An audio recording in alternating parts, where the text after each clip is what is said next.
Hello my dear student, welcome to biology. Today is lecture number 10. So my dear student, we are learning chapter 7 evolution and we are discussing about origin of life, theories related to origin of life.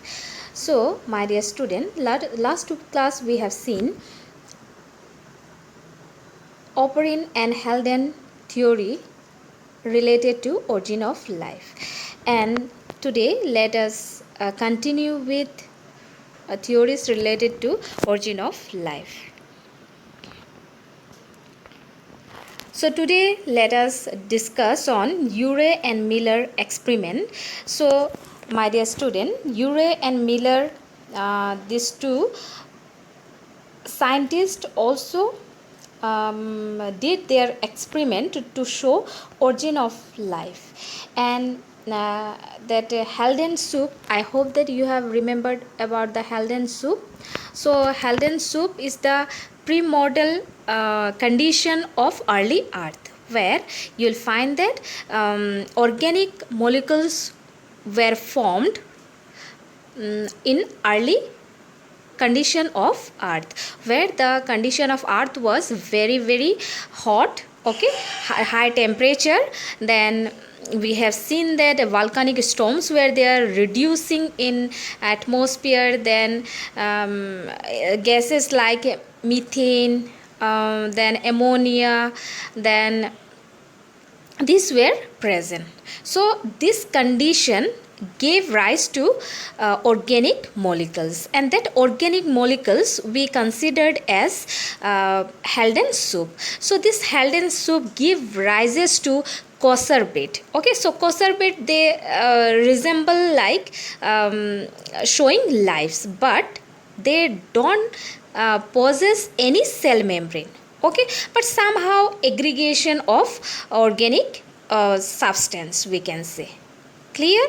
So here also Urey and Miller, they also did some experiment on that condition. So today let us see Urey and Miller experiment.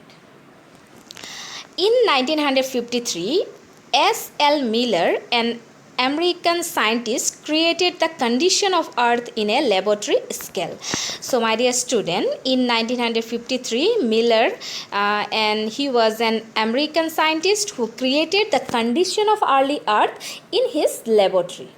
Okay, and the condition of the earth were, so the condition of earth were high temperature, then volcanic storms, then reducing atmosphere containing methane, ammonia. Okay, so this was condition of the early earth, and the similar condition was created by Miller in his laboratory. Okay, so my dear student, Miller created electric discharge in a closed flux containing methane, hydrogen, ammonia and water vapor at 800 degrees Celsius. So you can see here, this is the setup of Miller experiment, and this is the electric discharge in a closed flux. So you may see in a closed flux, you may see that closed flux containing methane, ammonia, hydrogen and water vapor, and this was at 800 degrees Celsius. So he created the same environment that were present on early earth. Okay, so this is the setup of Miller experiment. So here for this, what happened, the early earth condition, this inorganic matter or inorganic material were there. So similarly, what happened in Miller experiment also, he has created such an environment where methane, ammonia, hydrogen and water vapor were present. Okay, so these are gases resembling the early earth atmosphere. Clear? Then what happened, when these gases, okay, so this condense and this condense due to what happened, due to, we may say, due to energy. So here electrodes, so through electrodes what happened, energy were given, and here what happened, with that energy what happened, they condense. So inorganic molecules, so these all are inorganic molecule. Now they condense due to energy that is input in them. Now slowly what happened, this inorganic molecule, okay, due to the presence of water droplets. Now we know that on early earth what happened, water was present, that ocean was there, yes or no. So this all inorganic molecule what happened, they have converted into organic molecule in presence of that water. Okay, so here also similarly in Miller experiment what happened, this inorganic molecule, okay, so now you may see here that arrow is shown, that how this they condense and then they pass through the water droplets. Can you see the water containing organic compounds? So as soon as this they reach the boiling water, can you see here, when they reach the boiling water, so in this boiling water you may see here the boiling water, so this is the condition of, we may say, that Halden soup, okay, pre-mortal condition. So here what happened, this inorganic molecule converted into organic molecule. So in water you will find organic molecule, and here actually the aggregation of organic molecule gave rise to Koser bed. So here you will find the Koser bed that resemble life. Okay, so from here we may see that slowly what happened, from the Koser bed, then a proto cell they develop, and later what happened, from proto cell develop. So this is the theory related to, we may say, Oparin and Halden theory. So from that theory Urey and Miller also did the experiment, and they have showed that life might have arise from this condition of earth, and here how what happened, from inorganic molecule organic molecule was arised. So through this Urey and Miller experiment they showed that from inorganic molecule how organic molecule was evolved. So inorganic molecule means, we can say, chemical evolution gave rise to biological evolution. Okay, so I hope that you have understood. So this is the diagram you may go through. Clear?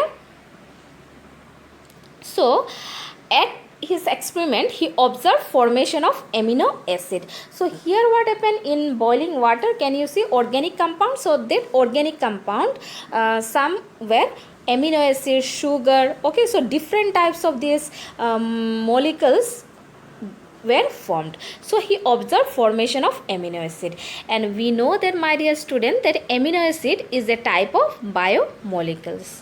Yes or no? Okay. So now let us see the acceptance of chemical evolution theory. So the some evidence why chemical evolution theory was accepted. Miller observed the synthesis of amino acid from simple inorganic chemicals. He did this by recreating the conditions that were believed to exist on primitive earth in the laboratory. So my dear student, Miller observed that the synthesis of amino acid that took place from simple inorganic molecule. So amino acid that developed from ammonia, okay, then hydrogen, then methane. So in presence of this what happened, amino acid was formed, and he did this by recreating the condition that were believed to exist on the primitive earth. Clear? And all these things he did in his laboratory. In similar experiment, others observed formation of sugar, nitrogen bases, pigment and fats. So in similar experiment, what are the thing observed? That is the formation of sugar, the nitrogenous bases. We know that nitrogenous bases are the important component of nucleic acid, that is DNA and RNA. Yes or no? And we consider DNA as the hereditary material. So now you may see that in that experiment what happened, sugar, nitrogenous bases, some pigments were also there, then fats were also there. Okay. Analysis of meteoroids contained also revealed similar compounds, indicating that similar processes are occurring elsewhere in the space. So my dear student, this also revealed that analysis of meteorites.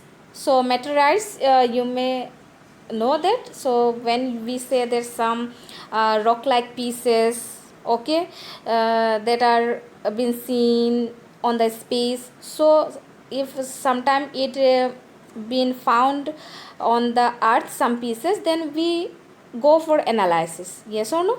Then when these meteorites were examined, they were analyzed, then their content also revealed the similar compounds, okay, indicating that similar processes are going on elsewhere in the space also, okay. So because of which this Miller experiment were accepted as chemical evolution theory. So Miller experiment is considered as chemical evolution theory, okay. So from chemical evolution, then next biological evolution occur, okay. So because of which Miller experiment was considered and it was accepted, okay. So you may if you are asked in exam that why this Miller experiment was accepted, because outside the earth, on the space elsewhere also, these similar compounds were revealed to be found, okay. So with this, today we came to know about Urey and Miller experiment, or Urey and Miller experiment related to chemical evolution theory, origin of life. So my dear student, I hope that you have understood. So thank you and have a good day.